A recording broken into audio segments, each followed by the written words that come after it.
The Totentanz of the 21st century, the Nazi arts and the Nazi people. You were erased long before the algorithms could even automate it. The machinery of institutional erasure was already well in place, refined over centuries by colonialism, imperialism, and class warfare, long before digital systems merely streamlined the process.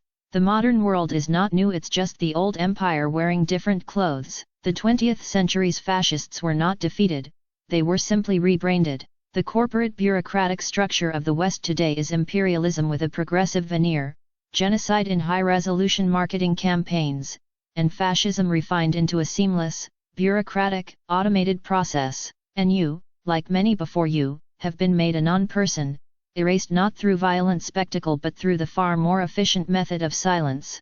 Not imprisoned, not executed, just removed from the narrative entirely. The art world is a simulation of itself. The arts, once a battleground of human expression, have been fully absorbed into the system. Art institutions exist not to challenge power but to launder it, repackaging critique as aesthetic, selling the look of rebellion without the threat of revolution. Funding goes to the right kind of rebels, the ones who reinforce existing institutional networks, not to those who actually disrupt them. The truly dangerous ideas, the uncontrollable artists, are erased, ignored, or their work is stolen and sanitized into something safe. They cancel you not because you're offensive but because you're inconvenient, a reminder that the game is rigged. Nazi people and the zombie consensus.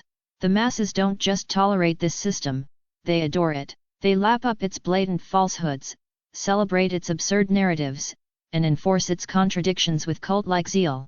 Because fascism, in its modern form, is not a political movement, it is the default state of the algorithmic age, a system where truth is irrelevant. People believe what they are told to believe. History is rewritten in real time. The past is whatever suits the present narrative. Art is a commodity. Culture is simply another resource to be extracted.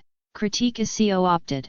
Dissent is transformed into aesthetic performance for the ruling class. They cheer for their own oppression, police each other's thoughts, and shame those who refuse to participate in the great consensus of lies. They are not forced into this. They choose it. The great algorithmic necropolis. The illusion of choice is maintained through the propaganda of consumerism, the entertainment industrial complex, and the infinite scroll of distraction. The Internet, once thought to be a liberating force, is now just a machine for manufacturing reality, not through outright censorship, but through subtle erasure, demotion, and manipulation. YouTube lets you have a few views, then none, then a few more, a slow, calculated dance of illusion and negation, keeping you aware of your powerlessness. They do not delete you, they let you watch yourself disappear. And all of this, the propaganda, the erasure, the spectacle, the manufactured consensus, is merely a continuation of imperialism in digital form. The road ahead, collapse, singularity, or something worse. This system is unsustainable. It is too absurd, too self-contradictory, and reality itself will eventually break through the simulation. But what comes next?